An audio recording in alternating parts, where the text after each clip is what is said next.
नमस्कार दोस्तों। हमारे चैनल में आपका तहे दिल से स्वागत है। क्या आपने कभी सोचा है कि वो कौन सी चीज है जो हमें इंसान बनाती है? क्या वो हमारे औजार बनाने की क्षमता है? क्या वो हमारी भावनाएं हैं? या फिर वो हमारा समाज है? सदियों से हमने खुद को बाकी जानवरों से बहुत ऊपर एक अलग और एक विशेष प्राणी के रूप में देखा है। लेकिन क्या हो अगर मैं आपसे कहूं कि एक युवती जिसके पास कोई यूनिवर्सिटी की डिग्री नहीं थी, सिर्फ अपनी हिम्मत, अपने धैर्य और जानवरों के प्रति अपने प्यार के दम पर अफ्रीका के जंगलों में गई और उसने कुछ ऐसा खोज निकाला जिसने इंसान होने की हमारी पूरी परिभाषा को ही हमेशा के लिए चुनौती दे दी। आज हम एक ऐसी ही जीती जागती किंवदंती की कहानी सुनने वाले हैं। यह कहानी है जेन गुडोल की। यह सिर्फ एक महिला वैज्ञानिक की जीवनी नहीं है। ये कहानी है उस सपने की जो एक छोटी सी बच्ची ने देखा था और उसे अपनी पूरी जिंदगी से सींचा। ये कहानी है उस साहस की जो आपको एक अकेली युवती के रूप में एक अनजान जंगल में जंगली जानवरों के बीच रहने की हिम्मत देता है। और यह कहानी है उस आशा की जो हमें सिखाती है कि हम में से हर एक व्यक्ति, चाहे वो कितना भी छोटा क्यों ना हो, इस दुनिया में एक बहुत विशाल और एक बहुत ही सकारात्मक बदलाव ला सकता है।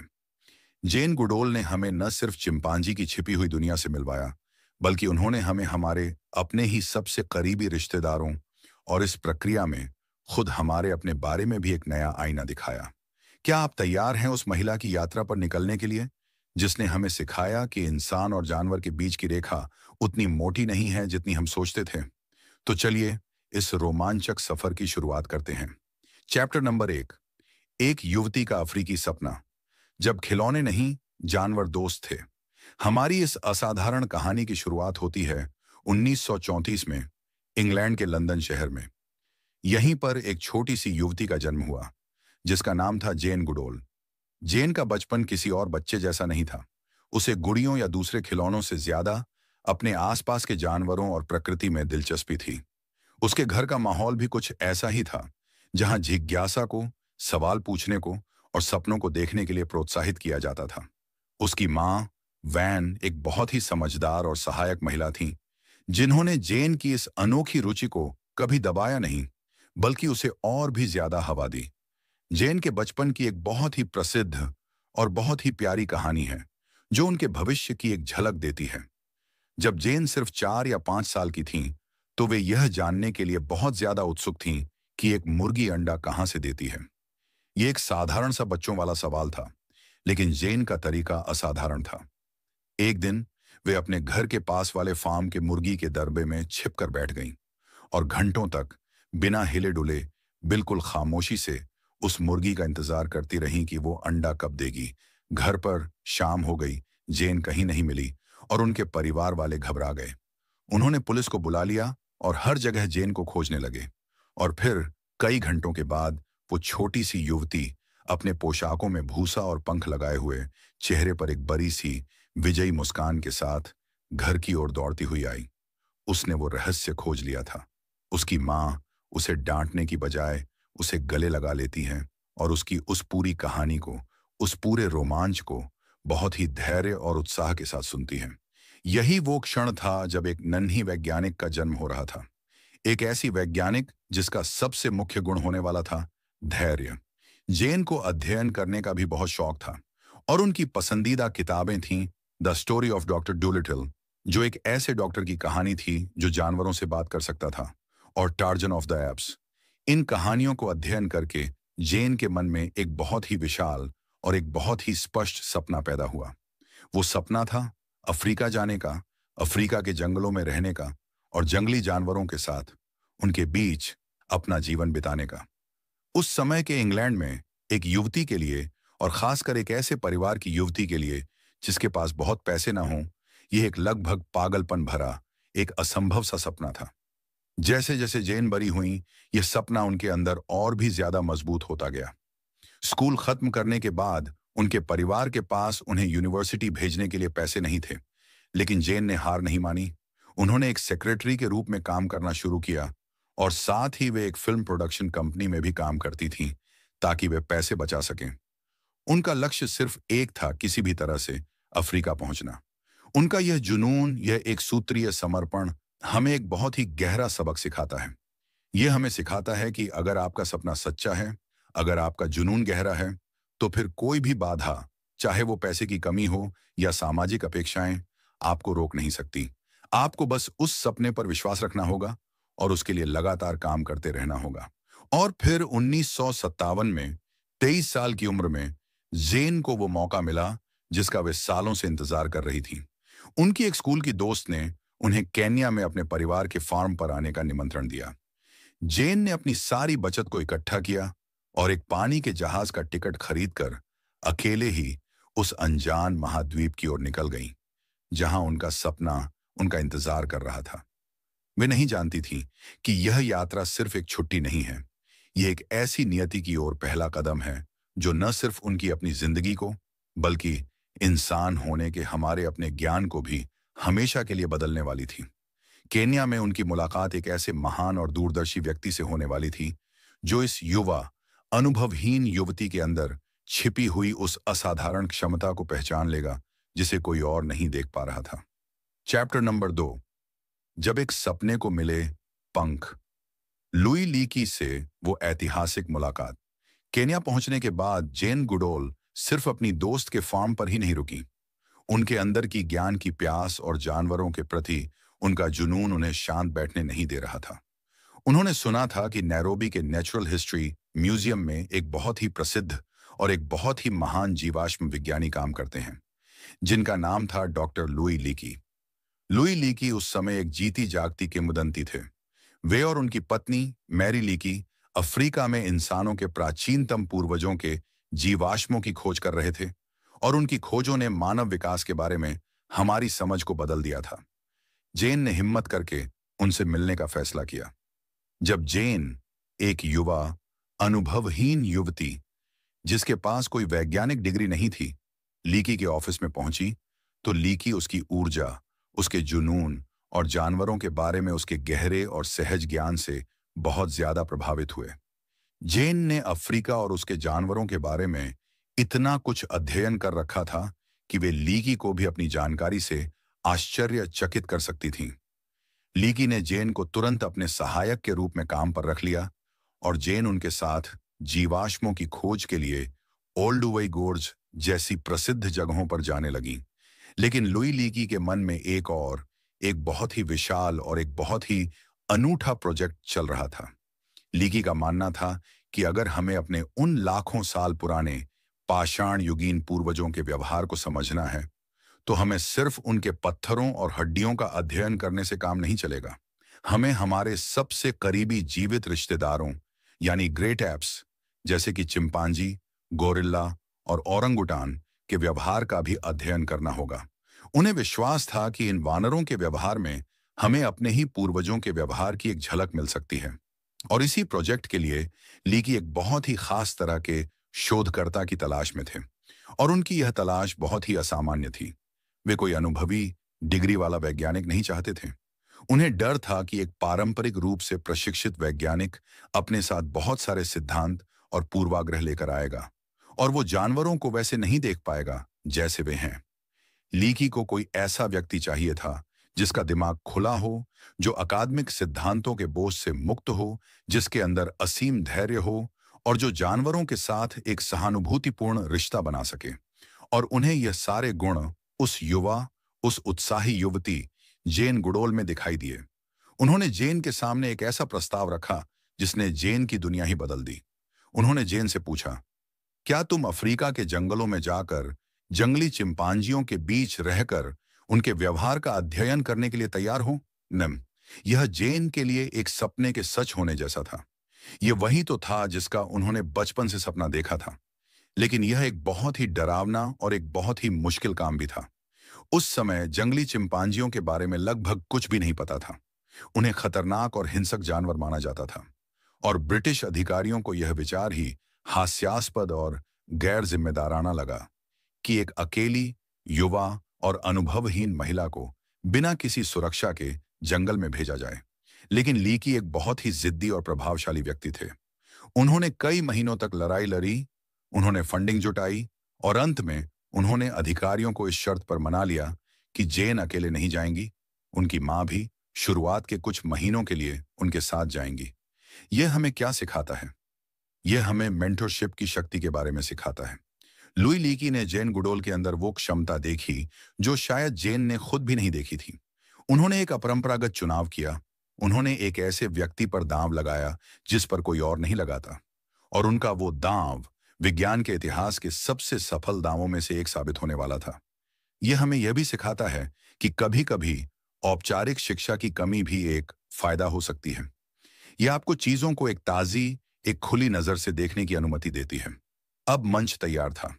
1960 में 26 साल की जेन गुडोल अपनी मां, एक दूरबीन, एक नोटबुक और अपने अटूट सपने के साथ तंजानिया की टांगानिका झील के किनारे पर स्थित गोम्बे स्ट्रीम नाम के एक अनजान से जंगल में अपना पहला कदम रखने वाली थीं। वे नहीं जानती थीं कि वे सिर्फ एक जंगल में ही नहीं, बल्कि इतिहास में भी कदम रख रही थीं। चैप्टर नंबर 3, जंगल की खामोशी। जब धैर्य ने तोड़ा अविश्वास का पर्दा। जब जेन गुडोल और उनकी मां 1960 की गर्मियों में गोम्बे के तट पर उतरी, तो वो एक बहुत ही अलग, एक बहुत ही अनछुई दुनिया थी।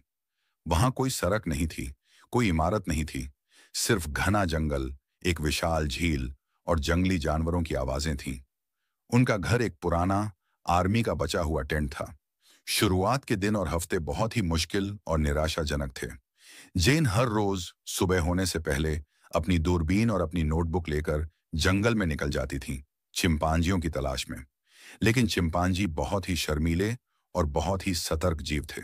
जैसे ही वे इस अजीब सफेद चमड़ी वाले वानर यानी जेन को देखते, वे तुरंत चीखते हुए जंगल की गहराई में भाग जाते। हफ्तों बीत गए और जेन उन्हें दूर से भागते हुए देखने के अलावा और कुछ नहीं कर पाई। कोई भी और इंसान शायद निराश होकर, हार मानकर वापस लौट जाता। यह एक बहुत ही अकेला और थका देने वाला काम था। लेकिन जेन के पास वो एक गुण था जो लुई लीकी ने उनमें देखा था, और वो था असीम धैर्य। उन्होंने हार नहीं मानी। उन्होंने एक बहुत ही सरल लेकिन बहुत ही प्रभावी रणनीति अपनाई। उन्होंने हर रोज एक ही समय पर, एक ही रास्ते से जंगल में जाना शुरू किया। वे एक ऊंची चोटी पर, जिसे बाद में द पीक नाम दिया गया, जाकर बैठ जाती और घंटों तक बिना कोई हरकत किए बस दूरबीन से जंगल को देखती रहती। वे हमेशा एक ही जैसे हल्के रंग के कपड़े पहनती थीं ताकि चिंपांजी उनकी उपस्थिति के आदी हो जाएं। वे उन्हें यह दिखाना चाहती थीं कि मैं यहां हूं, लेकिन मैं तुम्हारे लिए कोई खतरा नहीं हूं। यह एक बहुत ही धीमी और बहुत ही दर्दनाक प्रक्रिया थी, लेकिन धीरे धीरे, बहुत ही धीरे धीरे इसका असर होने लगा। चिंपांजी अब उन्हें देखते ही तुरंत नहीं भागते थे। वे कुछ देर रुककर उसे देखते और फिर धीरे धीरे आगे चले जाते। उनकी स्वीकार्यता की दूरी धीरे धीरे कम हो रही थी। पहले वे 500 गज की दूरी से भागते थे, फिर 300, फिर 100। जेन के लिए यह हर एक गज की कमी एक बहुत अहम जीत थी। यह हमें आज के जीवन के लिए एक बहुत ही गहरा सबक सिखाता है, और वो है विश्वास बनाने की कला। चाहे वो किसी जानवर के साथ हो या किसी इंसान के साथ, विश्वास एक दिन में नहीं बनता। यह धैर्य, निरंतरता और एक गैर धमकी भरे व्यवहार से धीरे धीरे अर्जित किया जाता है। जेन ने चिंपांजियों को कोई खाना या कोई लालच नहीं दिया। उन्होंने बस उन्हें स्पेस दिया और अपनी निरंतर उपस्थिति से यह साबित किया कि वे भरोसे के लायक हैं। अपने इन शुरुआती अवलोकनों के दौरान जेन ने एक और बहुत ही क्रांतिकारी काम करना शुरू कर दिया, जो उस समय के वैज्ञानिक नियमों के बिल्कुल खिलाफ था। उस समय जानवरों का अध्ययन करने वाले वैज्ञानिकों को यह सिखाया जाता था कि वे अपने अध्ययन के विषयों के साथ किसी भी तरह का भावनात्मक जुड़ाव न रखें, और उन्हें पहचानने के लिए उन्हें नंबर दें, जैसे कि सब्जेक्ट नंबर 1, सब्जेक्ट नंबर 2। जेन को यह तरीका बहुत ही ठंडा, बहुत ही निर्दयी और बहुत ही गलत लगा। उन्होंने जो चिंपांजी देखे, वे उन्हें नंबरों की तरह नहीं, बल्कि व्यक्तियों की तरह लगे। हर किसी का अपना एक अलग चेहरा था, अपना एक अलग व्यक्तित्व था। तो जेन ने उन्हें नाम देना शुरू कर दिया। एक बुजुर्ग, शांत स्वभाव का चिंपांजी था, जिसका नाम उन्होंने रखा डेविड ग्रेबियर्ड, क्योंकि उसकी ठुड्डी पर सफेद बाल थे। एक बहुत ही दबंग मां थी, जिसका नाम था फ्लो। एक शक्तिशाली अल्फा मेल था, जिसका नाम था गोलियत। जब जेन ने अपने इन अवलोकनों के बारे में अपने वैज्ञानिक साथियों को बताया, तो उन्होंने उसका बहुत मजाक उड़ाया। उन्होंने कहा कि यह अवैज्ञानिक है कि तुम जानवरों पर इंसानी भावनाओं का आरोपण कर रही हो। लेकिन जेन अपनी बात पर अड़ी रही। वे वहीं लिख रही थीं जो वे देख रही थीं, और वे देख रही थीं कि चिंपांजी सिर्फ नंबर नहीं हैं, वे सोचने, महसूस करने वाले और अलग-अलग व्यक्तित्व वाले प्राणी हैं। यह एक बहुत विशाल और बहुत ही महत्वपूर्ण वैचारिक बदलाव था, जिसकी पूरी गहराई दुनिया को बहुत बाद में समझ में आई। और फिर अपने आगमन के सिर्फ कुछ ही महीनों बाद, अक्टूबर 1960 में एक सुबह जब वे दापीक पर बैठी हुई थीं, तो उन्होंने अपनी दूरबीन से कुछ ऐसा देखा जिसने न सिर्फ उनकी अपनी दुनिया को, बल्कि विज्ञान की पूरी दुनिया को हमेशा के लिए हिलाकर रख दिया। उन्होंने देखा कि उनका वो पसंदीदा, शांत स्वभाव वाला चिंपांजी, डेविड ग्रेबियर्ड, कुछ बहुत ही असाधारण कर रहा था। और उस एक अवलोकन ने इंसान होने की हमारी सबसे घमंडी परिभाषा को ही चकनाचूर कर दिया। चैप्टर नंबर 4, जब इंसान की परिभाषा बदल गई। औजार बनाने वाला चिंपांजी। उस ऐतिहासिक सुबह जेन गुडोल ने अपनी दूरबीन से जो देखा, वो पहली नजर में बहुत ही साधारण लग सकता था, लेकिन उसके परिणाम बहुत ही गहरे थे। उन्होंने देखा कि चिंपांजी डेविड ग्रेबियर्ड एक दीमक के टीले के पास बैठा है। उसने घास का एक लंबा तिनका लिया और उसे सावधानी से दीमक के टीले के एक छेद में डाला। कुछ देर इंतजार करने के बाद उसने उस तिनके को बाहर निकाला और उस पर चिपकी हुई दीमकों को अपने मुंह से खा लिया। यह दीमक मछली पकड़ना था। यह अपने आप में ही एक बहुत ही दिलचस्प अवलोकन था। लेकिन फिर जेन ने कुछ और भी ज्यादा असाधारण देखा। उन्होंने देखा कि एक और चिंपांजी ने एक टहनी उठाई, लेकिन वो छेद में डालने के लिए बहुत मोटी थी और उस पर पत्तियां भी लगी हुई थीं। तो उस चिंपांजी ने बहुत ही ध्यान से पहले उस टहनी से पत्तियों को तोड़ा और फिर उसे अपने मतलब के आकार में ढाला, ताकि वो उसे एक औजार के रूप में इस्तेमाल कर सके। यह यही वो क्षण था। यह सिर्फ औजार का इस्तेमाल नहीं था, जो कि कुछ और जानवरों में भी देखा गया था। यह तो औजार का निर्माण था। यह एक सोची समझी, एक उद्देश्यपूर्ण क्रिया थी, जिसमें एक प्राकृतिक वस्तु को एक खास काम के लिए संशोधित किया जा रहा था।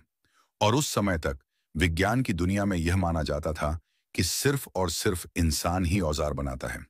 हमारी अपनी प्रजाति होमो सेपियंस की परिभाषा ही औजार बनाने वाले प्राणी के रूप में की जाती थी। इंसान एक औजार बनाने वाला जानवर है। जेन अपनी आंखों पर विश्वास नहीं कर पा रही थी। वे अपनी खोज को लेकर इतनी उत्साहित और इतनी घबराई हुई थी कि उन्होंने तुरंत अपने मेंटोर लुई लीकी को एक टेलीग्राम भेजा, जिसमें उन्होंने बताया कि उन्होंने क्या देखा है। और लीकी का जो जवाब आया, वो विज्ञान के इतिहास के सबसे प्रसिद्ध वाक्यों में से एक बन गया है। लीकी ने जवाब दिया, अब हमें औजार को फिर से परिभाषित करना होगा, इंसान को फिर से परिभाषित करना होगा, या फिर चिंपांजियों को इंसानों के रूप में स्वीकार करना होगा। यह एक बहुत विशाल भूचाल था। जेन गुडोल की इस एक खोज ने उस मोटी और आरामदायक दीवार को गिरा दिया था, जिसे इंसान ने अपने और बाकी की पशु दुनिया के बीच खड़ा कर रखा था। यह विचार कि हम विशेष हैं, कि हम बाकी सब जानवरों से मौलिक रूप से अलग और श्रेष्ठ हैं, वो अब सवालों के घेरे में आ गया था। अगर चिंपांजी भी औजार बना सकते हैं, तो फिर हम में और उनमें क्या फर्क है? यह सिर्फ एक अकेली खोज नहीं थी। जैसे जैसे जेन का काम आगे जाता गया, उन्होंने चिंपांजियों के व्यवहार के बारे में और भी कई ऐसी बातें खोजीं जिन्हें पहले सिर्फ इंसानी माना जाता था। उन्होंने देखा कि चिंपांजी सिर्फ शाकाहारी नहीं होते, जैसा कि पहले माना जाता था। वे संगठित होकर शिकार करते थे। वे छोटे बंदरों और दूसरे जानवरों को मारते थे और उनका मांस खाते थे। वे मांसाहारी थे, ठीक हमारी तरह। उन्होंने उनके जटिल सामाजिक जीवन को भी पहली बार दुनिया के सामने उजागर किया। उन्होंने देखा कि उनके बीच गहरे और स्थायी रिश्ते होते हैं, खासकर माँ और बच्चे के बीच, जो जीवन भर भी चल सकते हैं। उन्होंने देखा कि वे एक दूसरे के साथ खेलते हैं, वे एक दूसरे को गले लगाते हैं, वे एक दूसरे की पीठ थपथपाते हैं, और वे एक दूसरे के साथ भोजन भी साझा करते हैं। उन्होंने सहानुभूति और परोपकार जैसे व्यवहार भी देखे। यह सब बहुत ही सुंदर और बहुत ही दिल को छू लेने वाला था। इसने चिंपांजियों की एक बहुत ही शांतिपूर्ण और भोली भाली छवि बनाई। लेकिन जेन एक ईमानदार वैज्ञानिक थीं, और उन्होंने जो कुछ भी देखा उसे दर्ज किया, चाहे वो अच्छा हो या बुरा। और जल्द ही वे चिंपांजियों के एक ऐसे अंधेरे, एक ऐसे हिंसक पहलू का भी सामना करने वाली थीं, जिसकी किसी ने कल्पना भी नहीं की थी। एक ऐसा पहलू जो हमें यह याद दिलाएगा कि हम अपने सबसे करीबी रिश्तेदारों के साथ सिर्फ अपनी अच्छी ही नहीं, बल्कि अपनी सबसे बुरी प्रवृत्तियों को भी साझा करते हैं। चैप्टर नंबर 5, जब चिंपांजी भी युद्ध करते हैं। गोम्बे का अंधेरा सच। जैन गुडोल के शुरुआती सालों के काम ने दुनिया को चिंपांजियों की एक बहुत ही रोमांटिक और शांतिपूर्ण तस्वीर दी थी।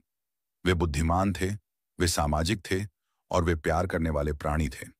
लेकिन 1970 के दशक की शुरुआत में जैन और उनके शोधकर्ताओं ने गोम्बे में कुछ ऐसा देखना शुरू किया जिसने इस पूरी तस्वीर को हमेशा के लिए बदल दिया। उन्होंने चिंपांजियों के व्यवहार का एक ऐसा अंधेरा, एक ऐसा क्रूर और एक ऐसा परेशान करने वाला पहलू देखा जो हमें सीधे सीधे हमारी अपनी इंसानी हिंसा की जड़ों की याद दिलाता है। यह सब 1974 में शुरू हुआ, जब गोम्बे की जो एक विशाल चिंपांजी कम्युनिटी थी वो दो अलग अलग प्रतिद्वंद्वी गुटों में बढ़ गई। एक उत्तरी गुट और एक दक्षिणी गुट, जिसे कासा केला और काहामा समुदाय का नाम दिया गया। शुरू में यह सिर्फ एक तनावपूर्ण अलगाव था, लेकिन फिर चीजें बहुत ही भयानक रूप लेने लगी। जैन ने जो देखा वो और कुछ नहीं बल्कि एक सुनियोजित, एक संगठित और एक बहुत ही क्रूर युद्ध था। एक गृह युद्ध। उत्तरी, ज्यादा शक्तिशाली कासा केला समुदाय के नर चिंपांजी संगठित होकर गश्त लगाने वाली पार्टियों के रूप में दक्षिणी काहामा समुदाय के इलाके में घुसने लगे। वे कोई भोजन या मादाओं की तलाश में नहीं थे, वे सिर्फ और सिर्फ हिंसा की तलाश में थे। जब भी उन्हें कोई काहामा नर अकेला मिलता तो वे सब मिलकर उस पर एक बहुत ही बर्बर और क्रूर हमला कर देते। वे उसे पत्थरों और टहनियों से मारते, उसे काटते और उसे तब तक पीटते रहते जब तक कि वो अधमरा या मर ही न जाए। जैन ने अपनी डायरी में इन हमलों का बहुत ही दर्दनाक और दिल को दहला देने वाला वर्णन किया है।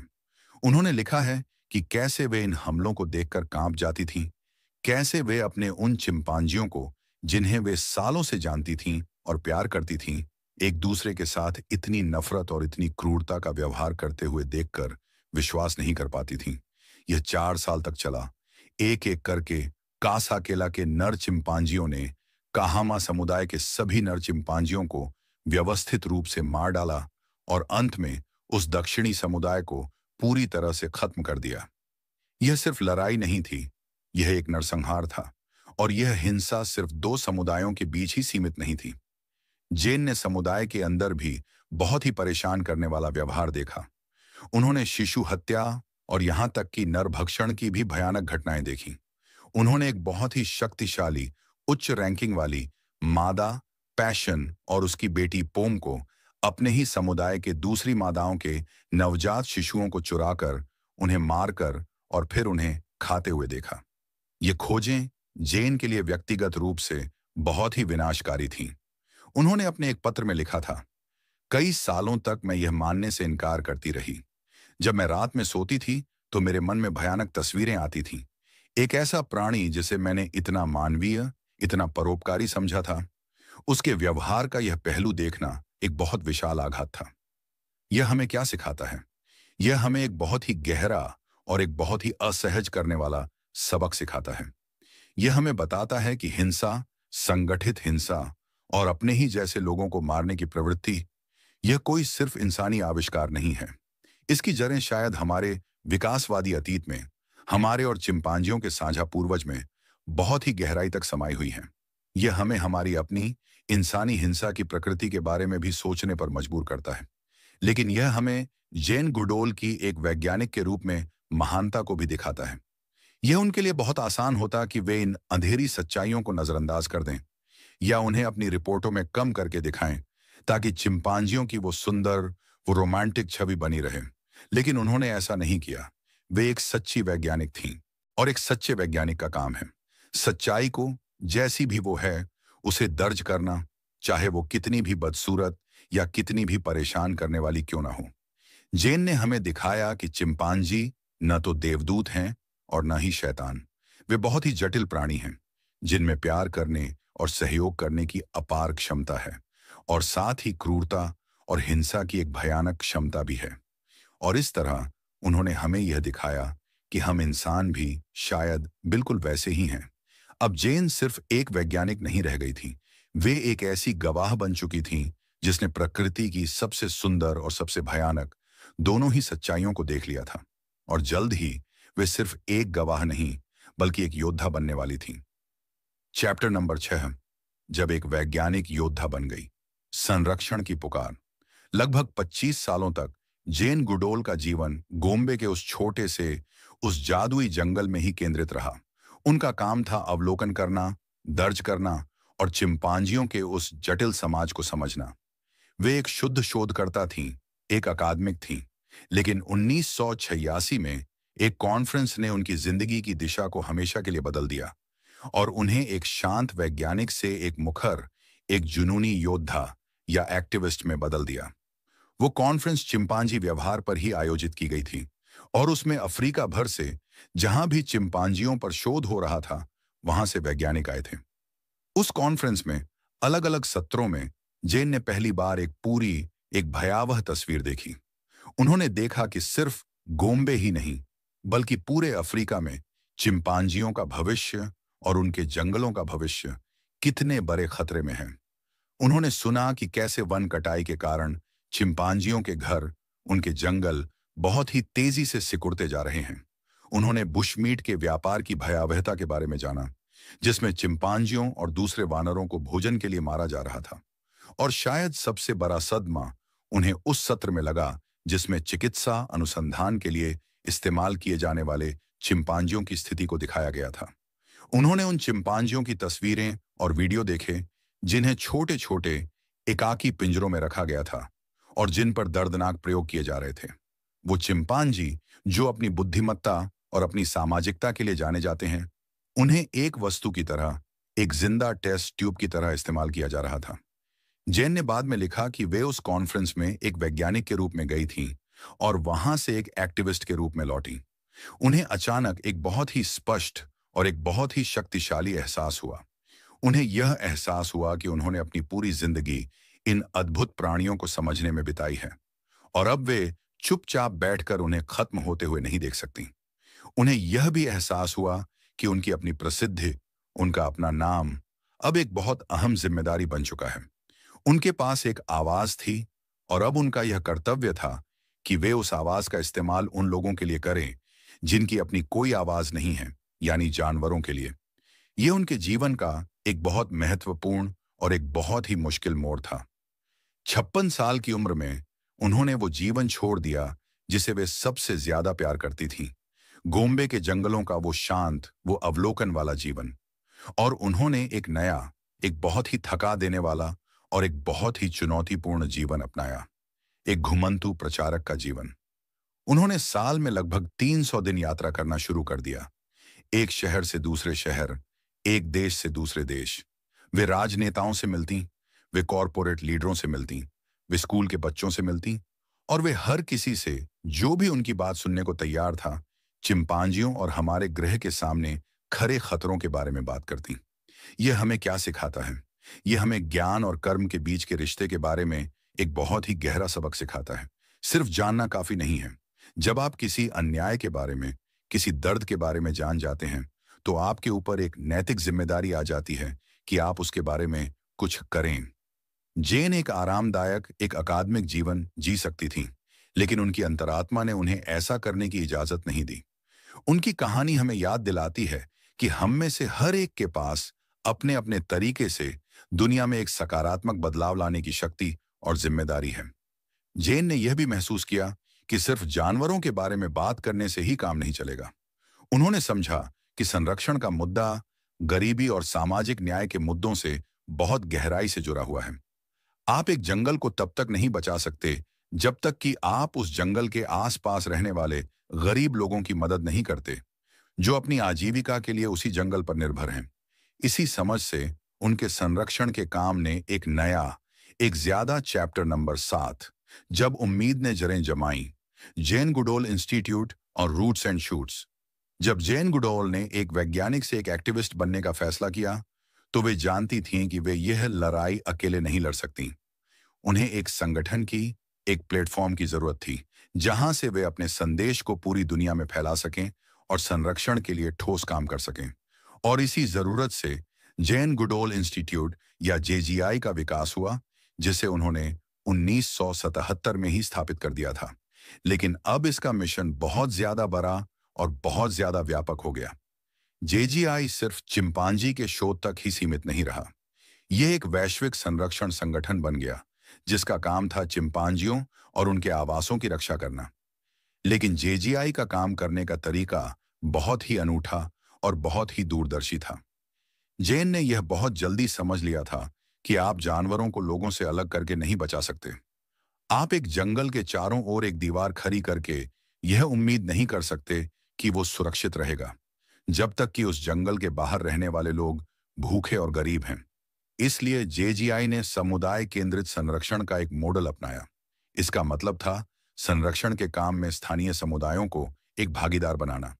जेजीआई के प्रोजेक्ट्स सिर्फ वृक्ष लगाने या जानवरों की गिनती करने तक ही सीमित नहीं थे। वे स्थानीय लोगों के लिए स्कूल बनाने, उन्हें स्वास्थ्य सेवाएं प्रदान करने और उन्हें स्थायी आजीविका के तरीके जैसे कि पर्यावरण अनुकूल खेती या इको टूरिज्म सिखाने पर भी ध्यान केंद्रित करते थे। विचार बहुत ही सरल और बहुत ही शक्तिशाली था। जब लोग यह समझेंगे कि एक स्वस्थ पर्यावरण उनके अपने भले के लिए भी है, तो वे खुद उस पर्यावरण के सबसे महान रक्षक बन जाएंगे। यह एक बहुत ही सम्मानजनक और एक बहुत ही प्रभावी तरीका था, जो आज दुनिया भर के कई संरक्षण संगठन अपना रहे हैं।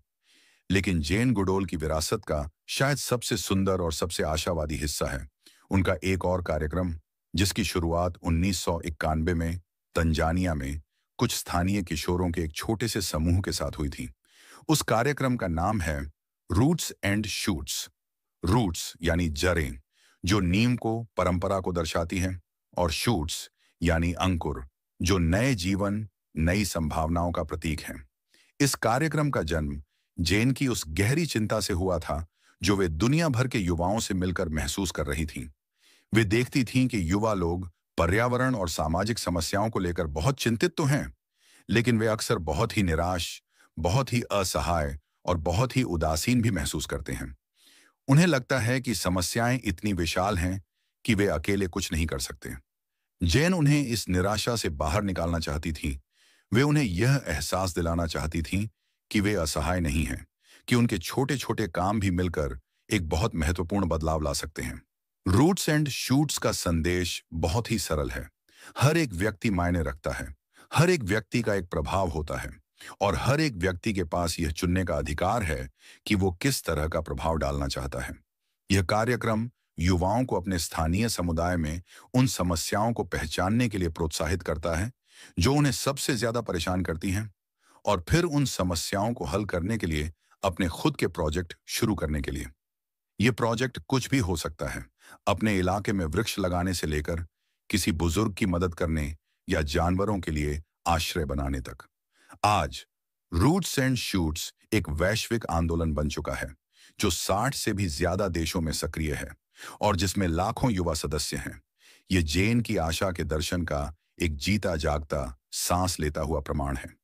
यह हमें सिखाता है कि हमें दुनिया की सारी समस्याओं को एक साथ सुलझाने की कोशिश नहीं करनी है। हमें बस अपने आसपास देखना है और वो एक छोटा सा काम करना है जो हम कर सकते हैं। और अगर हम सब दुनिया भर में अपनी अपनी छोटी सी मोमबत्ती जलाएं, तो यह पूरी दुनिया रोशन हो सकती है। चैप्टर नंबर 8, एक आवाज, एक आशा। जेन गुडोल का अंतिम संदेश। आज जेन गुडोल 90 साल की उम्र के करीब हैं, लेकिन वे आज भी रुकी नहीं हैं। वे आज भी अपनी उस व्हील चेयर से, जो यात्रा की थकान के कारण जरूरी हो गई है, साल में लगभग 300 दिन यात्रा करती हैं और दुनिया भर में अपनी उस शांत लेकिन बहुत ही शक्तिशाली आवाज में आशा का संदेश फैलाती हैं। वे सिर्फ एक चिंपांजी विशेषज्ञ नहीं हैं, वे इस ग्रह की और इस पर रहने वाली इंसानियत की एक तरह की ग्लोबल ग्रैंडमदर बन चुकी हैं। एक ऐसी बुद्धिमान बुजुर्ग जिनकी बात हर कोई सुनता है और सम्मान करता है। तो उनका अंतिम संदेश क्या है? इतने सालों के अनुभव के बाद, प्रकृति के सबसे सुंदर और सबसे क्रूर दोनों ही चेहरों को देखने के बाद, और इंसानियत की सबसे बड़ी मूर्खताओं और सबसे बड़ी महानताओं दोनों का गवाह बनने के बाद, वे हमें क्या बताना चाहती हैं? उनका सबसे प्रमुख और सबसे निरंतर संदेश है आशा का। यह कोई भोली भाली, कोई अंधी आशा नहीं है। यह एक सक्रिय आशा है, एक ऐसी आशा जो कर्म करने से पैदा होती है। जैन मानती हैं कि जब हम अपने चारों तरफ की समस्याओं, जैसे कि जलवायु परिवर्तन, जैव विविधता का विनाश और सामाजिक अन्याय को देखते हैं, तो निराश हो जाना, हार मान लेना बहुत ही आसान है। लेकिन वे कहती हैं कि निराशा ही हमारी सबसे प्रमुख दुश्मन है, क्योंकि वो हमें पंगु बना देती है, वो हमें कुछ भी करने से रोक देती है। वे कहती हैं कि हमारे पास आशा करने के कई बहुत ही ठोस कारण हैं। पहला कारण है युवाओं की ऊर्जा और प्रतिबद्धता। वे दुनिया भर में रूट्स एंड शूट्स के लाखों सदस्यों को देखती हैं और वे देखती हैं कि नई पी रही इन समस्याओं को लेकर कितनी जागरूक और कितनी जुनूनी है, और यह उन्हें बहुत बड़ी आशा देता है। दूसरा कारण है इंसानी दिमाग की अविश्वसनीय प्रतिभा।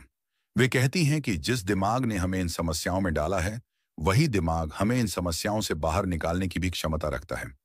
हम इंसान अविश्वसनीय रूप से रचनात्मक और समस्या समाधान में माहिर हैं। जब हम किसी चीज को करने की ठान लेते हैं, तो हम असंभव को भी संभव बना सकते हैं, जैसे कि चांद पर जाना। तीसरा कारण है प्रकृति की अपनी लचीलापन, यानी उसकी फिर से ठीक होने की अद्भुत क्षमता।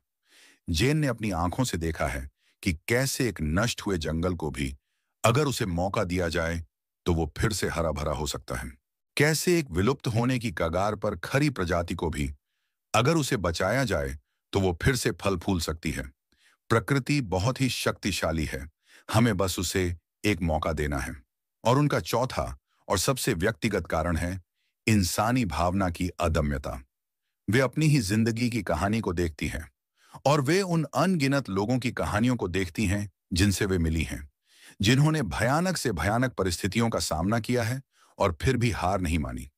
ये उन्हें विश्वास दिलाता है कि इंसान के अंदर एक ऐसी ताकत है जो किसी भी मुश्किल से बरी है। जेन गुडोल का संदेश हमें एक बहुत ही व्यक्तिगत और एक बहुत ही शक्तिशाली चुनौती देता है। वो हमें कहती हैं कि हम अपनी रोजमर्रा की जिंदगी में जो छोटे छोटे चुनाव करते हैं, वे सब मायने रखते हैं। आप क्या खरीदते हैं, आप क्या खाते हैं, आप अपने समय का कैसे उपयोग करते हैं, यह सब मिलकर एक बहुत महत्वपूर्ण प्रभाव डालता है। वे हमें एक जागरूक उपभोक्ता और एक जागरूक नागरिक बनने के लिए कहती हैं। उनकी कहानी अंततः एक ही सरल और एक ही गहरे सत्य की ओर इशारा करती है। आप एक फर्क लाते हैं। आप यह नहीं चुन सकते कि आप कोई फर्क लाएंगे या नहीं, क्योंकि आपका हर एक कर्म या आपका कर्म न करना भी इस दुनिया पर कोई ना कोई निशान छोड़ रहा है। आप सिर्फ यह चुन सकते हैं कि आप किस तरह का फर्क लाना चाहते हैं।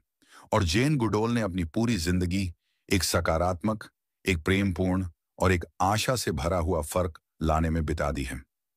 चैप्टर नंबर 9, जब इंसान और जानवर की दीवार गिरी। जेन की दार्शनिक विरासत। जेन गुडोल खुद को एक दार्शनिक नहीं कहती। वे एक वैज्ञानिक हैं, एक प्रकृतिवादी हैं, लेकिन उनके काम का और उनके जीवन का दर्शन पर, खासकर हमारे अपने बारे में हमारी समझ पर इतना गहरा और इतना क्रांतिकारी प्रभाव पड़ा है कि हम उनकी दार्शनिक विरासत के बारे में बात किए बिना इस कहानी को पूरा नहीं कर सकते। जेन गुडोल की सबसे बड़ी दार्शनिक विरासत है उस मोटी और घमंडी दीवार को तोड़ना जो पश्चिमी विचार ने इंसान और जानवर के बीच हजारों सालों से खड़ी कर रखी थी। अरस्तु से लेकर देकार्त तक हमारी पूरी परंपरा इसी विचार पर आधारित थी कि इंसान विशेष है। हमारे पास तर्क बुद्धि है, हमारे पास भाषा है, हमारे पास संस्कृति है, हमारे पास नैतिकता है और हमारे पास एक आत्मा है, और यह सब चीजें हमें बाकी की पूरी पशु दुनिया से मौलिक रूप से अलग और श्रेष्ठ बनाती हैं। देकार्त तो यहां तक मानते थे कि जानवर सिर्फ जटिल, भावनाहीन मशीनें हैं। और फिर आई जेन गुडोल अपनी दूरबीन और अपनी नोटबुक के साथ। उन्होंने बहुत ही धैर्य और बहुत ही ईमानदारी से हमें एक एक करके दिखाया कि यह सभी दीवारें कितनी खोखली और कितनी झूठी हैं। उन्होंने हमें दिखाया कि चिंपांजी भी सोचते हैं, वे समस्याओं को सुलझाते हैं। उन्होंने हमें दिखाया कि वे औजार बनाते और इस्तेमाल करते हैं। उन्होंने हमें दिखाया कि उनके पास भी जटिल सामाजिक जीवन और राजनीति होती है। उन्होंने हमें दिखाया कि उनके पास भी व्यक्तित्व होते हैं, और सबसे अधिक उन्होंने हमें दिखाया कि वे भी महसूस करते हैं। वे खुशी, दुख, गुस्सा और यहाँ तक कि अवसाद जैसी भावनाओं का भी अनुभव करते हैं। उन्होंने हमें दिखाया कि वे भी प्यार करते हैं, और वे भी शोक मनाते हैं। और उन्होंने हमें यह भी दिखाया कि वे भी हिंसा, क्रूरता और युद्ध जैसी अंधेरी प्रवृत्तियों को साझा करते हैं। जैन के काम का कुल प्रभाव था इंसान को उसके उस दैवीय सिंहासन से उतारकर उसे वापस वहीं रखना जहां वो हमेशा से था, यानी पशु जगत के एक हिस्से के रूप में। उन्होंने हमें दिखाया कि हम कोई अलग रचना नहीं है, हम तो बस उसी विकासवादी वृक्ष की एक और, यद्यपि एक बहुत ही अनूठी शाखा है। हम और चिंपांजी, हम एक ही कहानी के दो अलग अलग अध्याय हैं। ये एक बहुत ही गहरा और एक बहुत ही विनम्र कर देने वाला विचार है। यह हमें मानव अपवादवाद के उस अहंकार से मुक्त करता है। यह हमें हमारी अपनी पशु प्रकृति को स्वीकार करने और उसे समझने के लिए प्रेरित करता है। यह हमें हमारे अपने व्यवहार की विकासवादी जड़ों को खोजने में मदद करता है। इस विचार के बहुत ही गहरे नैतिक परिणाम भी हैं। अगर जानवर भी सोचते और महसूस करते हैं, अगर वे भी सचेत प्राणी हैं, तो फिर हमारा उनके प्रति क्या नैतिक दायित्व बनता है? क्या हमारा उन्हें भोजन के लिए, मनोरंजन के लिए या प्रयोगों के लिए एक वस्तु की तरह इस्तेमाल करना सही है? जेन गुडोल का काम पशु अधिकारों और पशु कल्याण के आंदोलनों के लिए एक बहुत महान वैज्ञानिक और नैतिक आधार बना। उन्होंने हमें उन प्राणियों के प्रति अपनी आंखें और अपने दिल खोलने के लिए मजबूर किया, जिनकी दर्द को हम अक्सर नजरअंदाज कर देते हैं। अंत में जैन की दार्शनिक विरासत हमें एक ज्यादा समग्र और एक ज्यादा पारिस्थितिक विश्व दृष्टिकोण की ओर ले जाती है। यह हमें याद दिलाता है कि हम इस ग्रह पर अकेले नहीं हैं। हम जीवन के एक बहुत विशाल और बहुत ही जटिल वेब का एक हिस्सा हैं, और हर एक धागा, चाहे वो कितना भी छोटा क्यों ना हो, वो महत्वपूर्ण है। यह मानव केंद्रित सोच से जीवन केंद्रित सोच की ओर एक बदलाव है, और यह एक ऐसा बदलाव है जो आज इस पर्यावरणीय संकट के युग में हमारे जीवित रहने के लिए शायद सबसे ज्यादा जरूरी है। चैप्टर नंबर 10, एक जीवन, एक उम्मीद। जैन गुडोल की कहानी से आज के सबक। हम जैन गुडोल के जीवन की इस अविश्वसनीय और प्रेरणादायक यात्रा के अंत पर हैं। हमने एक छोटी सी युवती के सपने से लेकर एक युवा वैज्ञानिक की क्रांतिकारी खोजों और एक वैश्विक नेता की अथक सक्रियता तक का सफर तय किया है। तो अंत में हम इस एक असाधारण जीवन से अपनी साधारण जिंदगियों के लिए क्या सबक ले सकते हैं? जैन गुडोल की कहानी हमें क्या बनने के लिए और क्या करने के लिए प्रेरित करती है? सबसे पहला और सबसे स्पष्ट सबक है अपने सपनों का पालन करने का साहस। जैन का जीवन इस बात का एक शक्तिशाली प्रमाण है कि अगर आपके अंदर किसी चीज के लिए एक सच्चा और एक गहरा जुनून है, तो आपको उसे नजरअंदाज नहीं करना चाहिए। समाज आपको बताएगा कि आपका सपना व्यवहारिक है, आपके पास संसाधन नहीं है, या आप इसके लिए सही व्यक्ति नहीं हैं। लेकिन अगर आपका दिल आपको एक दिशा में खींच रहा है, तो आपको उसकी सुननी चाहिए। जैन के पास कोई डिग्री नहीं थी, कोई पैसा नहीं था, लेकिन उनके पास एक सपना और उसे पूरा करने की अटूट इच्छा शक्ति थी, और वही काफी साबित हुई। दूसरा सबक है धैर्य और दृढ़ता का। सफलता रातों रात नहीं मिलती।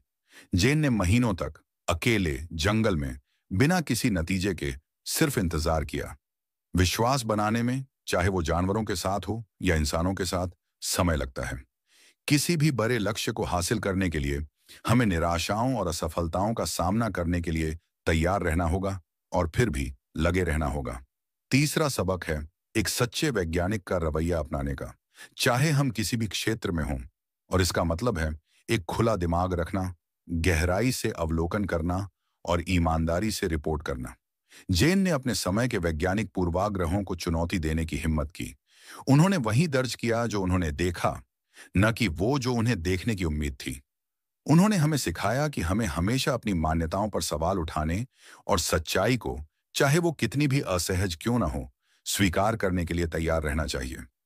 चौथा और बहुत ही महत्वपूर्ण सबक है ज्ञान को कर्म में बदलने की जिम्मेदारी।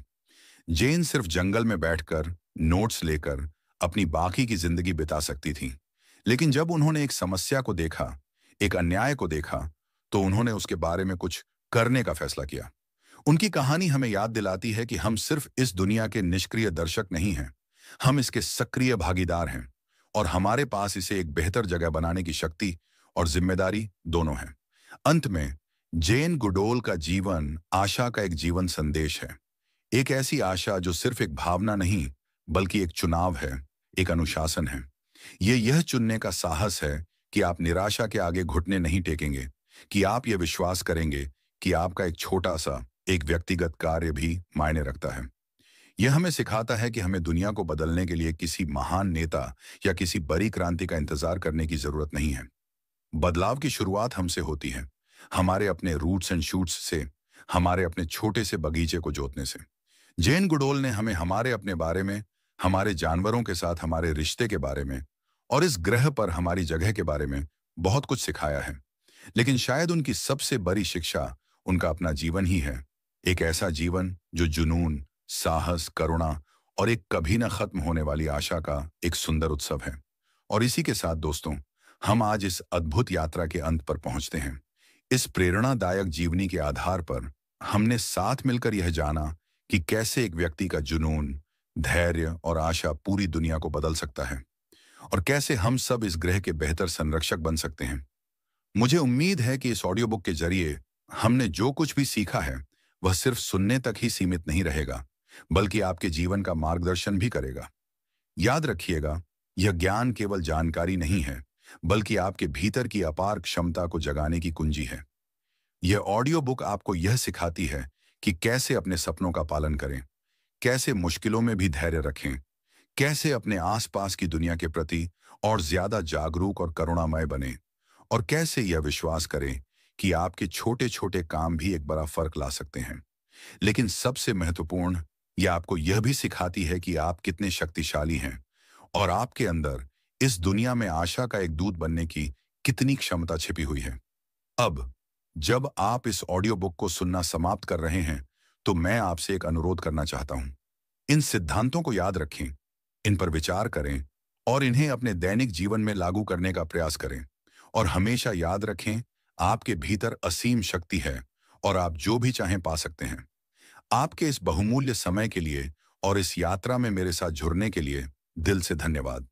मैं उम्मीद करता हूं कि आपको यह ऑडियो बुक पसंद आई होगी और इसने आपको अपने मन की शक्ति और नियंत्रण के बारे में कुछ नया सीखने को मिला होगा। अगर आपको यह ऑडियो बुक पसंद आई तो इसे लाइक करें, अपने दोस्तों और परिवार के साथ साझा करना न भूलें, ताकि वे भी इस ज्ञान का लाभ उठा सकें।